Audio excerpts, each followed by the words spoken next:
حضور صلی اللہ علیہ وسلم نے نا فجر کی نماز پڑھائی، فجر کی، اور حضور فجر کی نماز پڑھا کے فرمانے لگے بھئی کسی بندے نے روزہ رکھا ہوا ہے؟ حضرت عمر کہتے ہیں رات کو میرا ارادہ تھا رکھوں، پر سویرے پھر میں نے گرا دیا، نہیں رکھا۔ حضور نے دوسری دفعہ پوچھا بھئی کسی نے روزہ رکھا ہے؟ تو حضرت صدیق کے اوپر نے ہاتھ کھڑا کیا، عرض کی یا رسول اللہ میں نے رکھا ہوا۔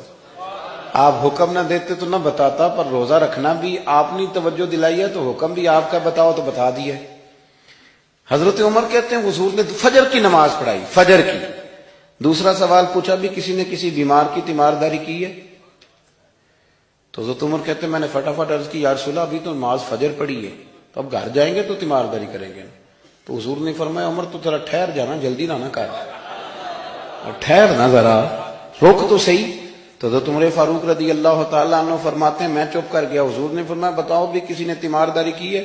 تو صدیق اکبر نے ہاتھ کھڑا کیا، عرض کی یا رسول اللہ عبد الرحمن بن عوف رضی اللہ تعالیٰ عنہ 2-3 دن سے نماز پڑھنے نہیں آ رہے تھے، رات میں نے پتہ کرایا تو پتہ چلا بیمار ہیں، اور حضور مجھے یہ بھی پتہ ہے وہ میرا یار ہے، مجھے پتہ ہے رات کو جلدی سوتا ہے پر تہجد میں ضرور اٹھتا ہے، تو حضور میں بھی ذرا فجر کا وقت جلدی اٹھا ہوں تو فجر میں آنے سے پہلے عبد الرحمن ابن عوف کی تیمارداری کر کے آیا ہوں۔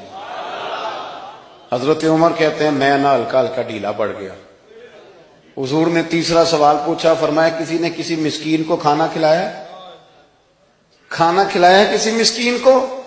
حضرت سیدنا عمر فاروق کہتے ہیں میں نے پھر عرض کی، میں نے کہا یا رسول اللہ ابھی تو فجر پڑی ہے، گھر جائیں گے کوئی چیز لیں گے تو کھانا کھلائیں گے۔ تو حضور پھر مسکرائے، فرمایا عمر تو ذرا ٹھہر نہیں جاتا، ذرا ٹھہر نہ، ذرا نظارہ تو کرنا، گویا یہ شان صدیق اکبر کا جلسہ ہو رہا ہے، ٹھہرنا۔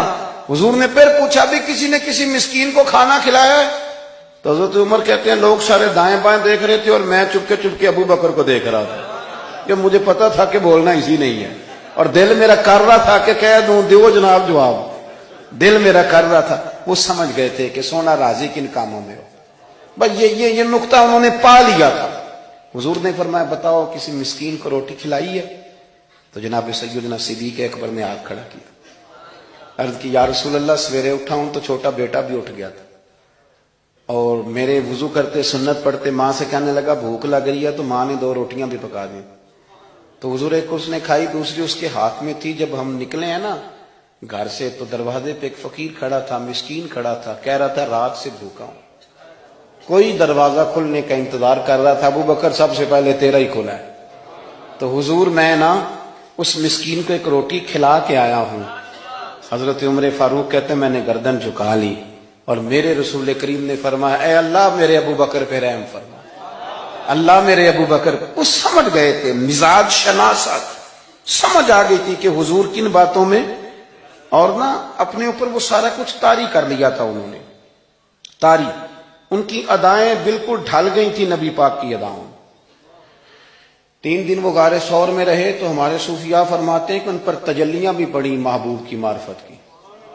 جب مدینے آئے نا نبی کریم کو لے کے، تو کچھ لوگوں نے حضور کی زیارت کی تھی، کچھ نے نہیں کی تھی، تو کچھ آتے تو نبی پاک کی دستبوسی کر کے بیٹھ جاتے، حضرت ابو بکر سے ہاتھ نہ ملاتے، اور کچھ صرف حضرت ابو بکر سے ہاتھ ملاتے اور حضور سے ہاتھ ہی نہ ملاتے۔ میری بات پہ توجہ ہے آپ حضرات کی؟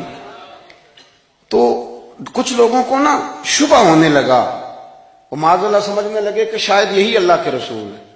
حضرت صدیق اکبر یہ کیوں شبہ ہوا؟ تو ہمارے محدثین فرماتے ہیں کہ ابو بکر صدیق بولتے بھی اس طرح تھے جو میرے نبی پاک کا طریقہ، بیٹھتے بھی اس طرح تھے جو رسول پاک کا طریقہ۔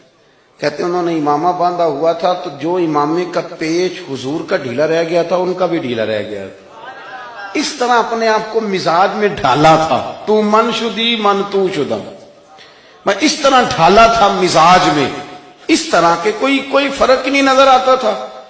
وہ کہتے ہیں جب حضرت ابو بکر صدیق نے دیکھا نا کہ لوگوں کو تو شک ہو رہا ہے، کوئی میرے ساتھ ہاتھ ملا کے بیٹھ جاتے، تو حضرت صدیق اکبر نے کہا کوئی ایسا کام کرنا چاہیے کہ پتہ چلے آقا کون ہے غلام کون ہے۔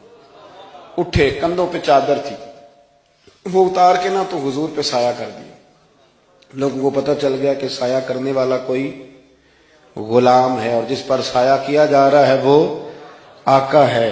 کیا خوبصورت نقطہ لکھا ہے مفسرین نے، شارحین فرماتے ہیں تھوڑی دیر کے لیے، تھوڑی دیر کے لیے، تھوڑی دیر کے لیے حضرت ابوبکر صدیق نے حضور کے سر انور پر اپنی چادر کا سایہ کیا تھا۔